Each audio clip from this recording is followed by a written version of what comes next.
Hi, this is Laura Whitmore with the She Rocks podcast, and I'm here today with Leigh Nash. Hey, Leigh, how are you?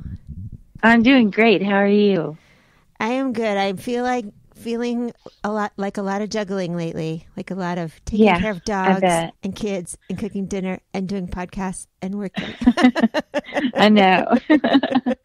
Well, it sounds full, and that's nice. It is nice. How about you? Yeah. Like, what's your situation these days? I'm doing good. Thanks for having me, by the way. Oh, of course. Firstly, but yeah, things here it's a bit the same. I'm not doing a podcast as of yet.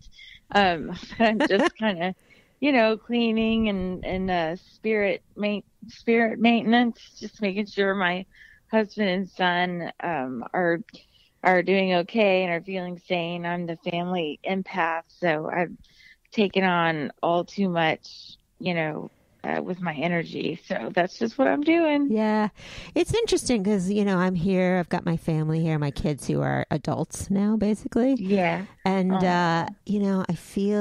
I feel their energy around me. And a lot of times it's really good. And sometimes you're just like, I need to get away from here. Right.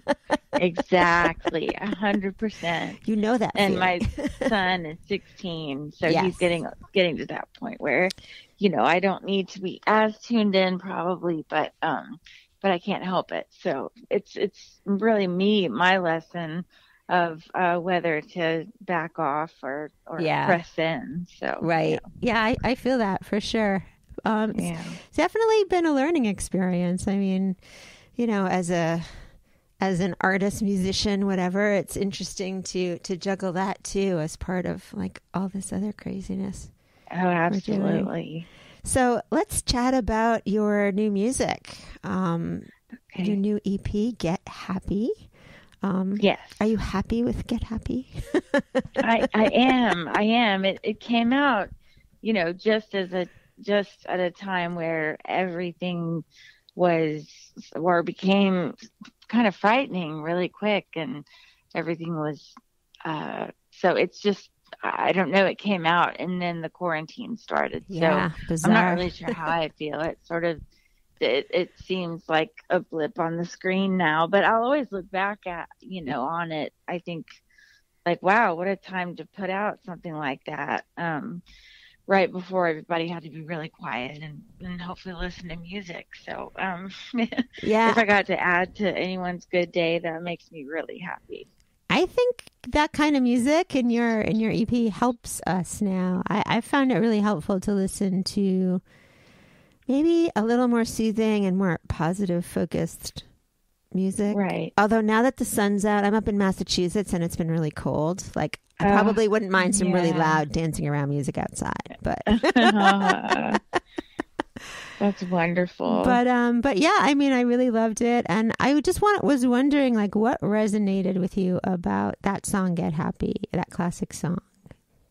I went and watched the Judy Garland movie, Judy, and was so impressed with Renee Zellweger's performance, and definitely the just the movie and Judy Garland's life. There was so much that I was very ignorant about regarding her later years, and the fact that they weren't even that late. She didn't even die that that very, very old. And so I was very inspired and a little freaked out. There were some similarities personality wise, I felt like, between she and I, and really honestly, not just she and I, a lot of friends that I have that are also performers reminded me of her. And I just was like, damn.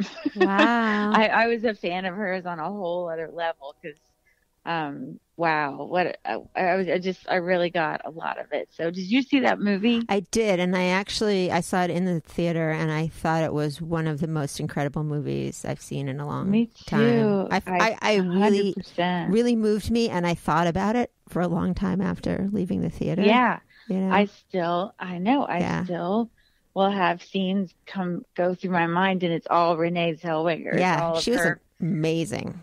Absolutely incredible job. Like completely believable, 100% in her role. She was there. incredible. Yeah.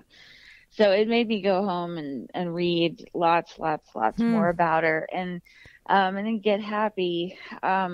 Yeah, it just, I don't know. It seemed like I was wanting to pay homage to Renee for doing such a beautiful job in the movie.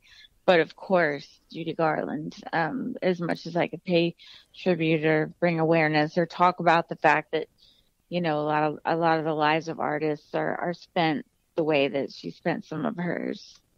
Yeah, I mean, she was so talented and yet had such a hard time hanging on to her own happiness. It was really so tragic. Right. Yeah. And you do really see that a lot with artists. It's a hard life. I mean, I guess we're compelled to do those things not for any sane reason. Right. It's really rarely that anybody's doing it to us. Or we do surround ourselves with people that might help us destroy ourselves, but it's generally our fault. It's not logical. There's no logic. It's about like you have to do it, right? And I guess she was so incredible, but she also like almost deliberately destroyed things for herself. Right. She was like, oh, maybe this is going too good. I better destroy it before it destroys me later. I can't, I don't identify with that good. part. I don't, didn't get that necessarily. Yeah. But yeah, you're right. I mean, that's so interesting that moved you so much. I felt like there was so much emotion in that movie too. So the fact that you were able to like translate that into your performance, that's very, very cool.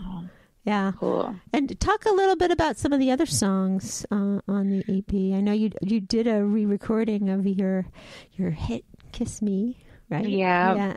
That was kind of the obligatory. It's been around 20 years re-record of it, and that was fun to do. But I just sort of took my favorite songs that I'd written over the past few years and threw them on there. And it just is that God Gave Me Horses being one. And let's see, I've got Don't Let Me Die in Dallas and My Love, My Drug. I think that was on there.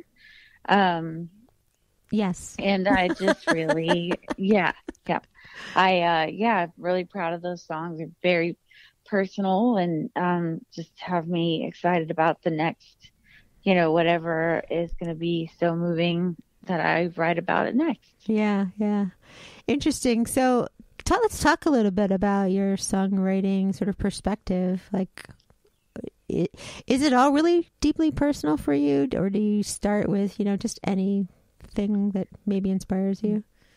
No, well, it can be both, actually. I can, be inspired by something really trivial and small and write something about it. And I like those songs just the same. But it tends to be that my favorite songs are songs that are really deeply rooted inside and take a long time to get out and write them. So I like both, but I'm not a very prolific writer. And my writing has changed over the years. I really love telling stories more than ever these days, but yeah, now I just kind of write when I'm overwhelmed, and that's a good thing. I mean, it does seem like the songs that you selected for this particular project all had like a really deep personal connection. Yeah. Right. Yeah. Right. Yeah. They definitely do. Yeah, that's cool. So what are you doing to sort of get it out into the world? Are you doing this whole live streaming music trend? I haven't been. No. I mean, we released a live version of Get Happy last week. So that'll kind of help get it in front of people's faces. There's something you can watch, and so other than that, I'm just trying to survive. I'm not a real business savvy kind of artist, and I probably a lot of artists aren't. But yeah, I just think everybody's dealing with this, the way they know how. And for me, it's been doing a lot of puzzles and, like I said, checking in on my boys and trying to read how they're doing and figure out what's going on with my son's school next year. And making it like, he's he's the one that's taken the AP tests, but I've been on him every day. Like, have you studied? And because I wasn't a great student. So I've had, I could be doing more music stuff, and I'm really just not, because I'm pouring myself into these guys, and that's just me for now, and I guess that's okay. I mean, I do think it's interesting because, we've been forced to focus on different things, and sometimes that makes you not like be in that creative head, like you're not in your usual creative right, space, exactly, mentally, physically, whatever. So it's maybe hard to say, oh, I'm going to be a mom now, and now in this next minute, I'm going to be a songwriter. Right. I know some people are better at compartmentalizing, but yeah, it's just another thing. I guess everybody's learning about themselves. I'm learning about myself, and I'm expecting some great energy to flow out of this, and I know it already has for so many different people and artists, and writers and everyone. There's been positive that's come out of some of this. But yeah, mine, I'm not sure what it is yet. It's so funny. Man. Like I've seen a lot of articles about how it's okay not to be prolific while you're in lockdown.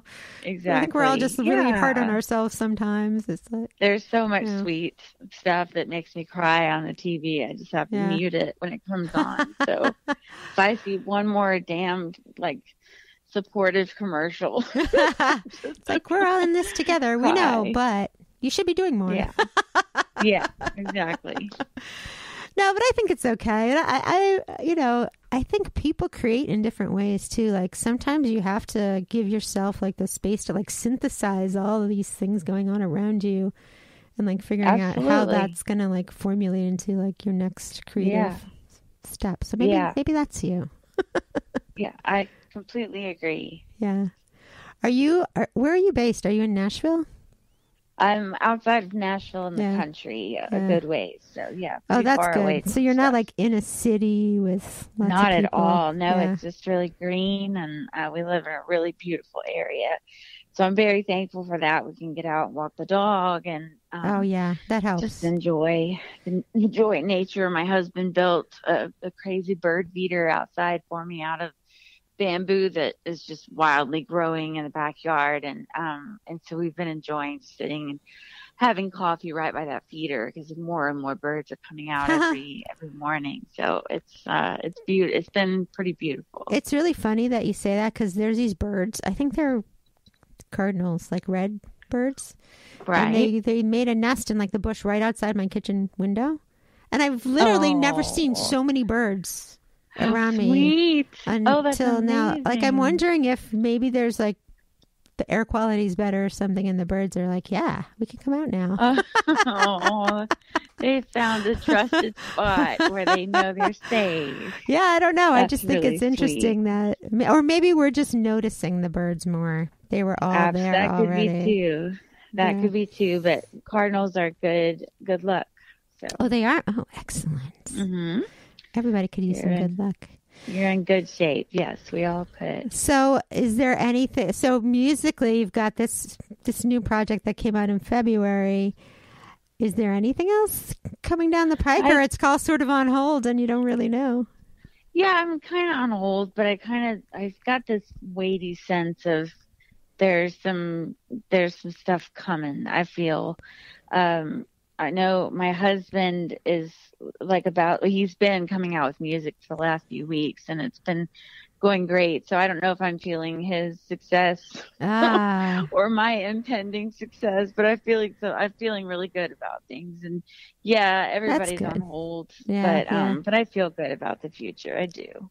It's interesting because I've been involved in some live streaming and watching some streams, and it's a really different kind of interaction, but some of it's been really inspiring. It's not quite the same energy as going to see someone live and you walk out and you're like, oh my God, that makes me want to pick up my guitar and like write a song. But it's still kind of nice, Yeah. And it's still a form of connection. So exactly. So maybe when your husband has like stuff going on, you're you're gliding on his energy there. You're like totally. Oh, absolutely. Yeah, that's beautiful. Yeah. That's you're like, right. yeah, okay, I got that glow. Give me a little of that glow. Well, I think the music that you did release earlier this year is really beautiful. I was really happy to share one of your videos for the song "Get Happy on Parade," and I really enjoyed getting to know you and Thank the music. you. So I don't know. I wish you like the best with everything, and I'm glad things are calm in your space of the world. They are. Thank you so much. Will you stay safe and healthy in there? Yeah, I will. I'm okay. I'm in Cape Cod. It's not terrible here either. Okay. Well, good. Good. And it's All summer. right. Summer's coming. Anyhow, all right. Well, you take care. It was really great to talk to you. And everybody out there. Wait, can you tell people where they can find you? Oh, yes. LeighNashMusic.net or LeighNash.net. Oh, one of those. Okay, we'll put the link in the description. Leigh Nash. I think it's LeighNash.net. Okay. But it's Leigh. I like that you don't know your own website. I like it too. I have not said it in so long. You're like, no, I just make the music. I don't have to know my own website. I'm a little bit alarmed, ashamed, and proud. Yeah, it's all good. I'm like, you go, girl. Because you talk to so many people, they're like, you can find me at here, and here. And you're like, I don't know. I'm up there somewhere. I know on Instagram, at least. I know that. I'm Leigh Bird Nash. Okay. Well, there you go. Yeah. I'm very active on the Instagram. Oh, okay. So Instagram's the place to find you. Yeah. Place to go. All right, great. Well, you take care, Leigh, and it was really great to talk to you. You too. Have a great day. All right, take care. Bye-bye. Thanks. Bye-bye.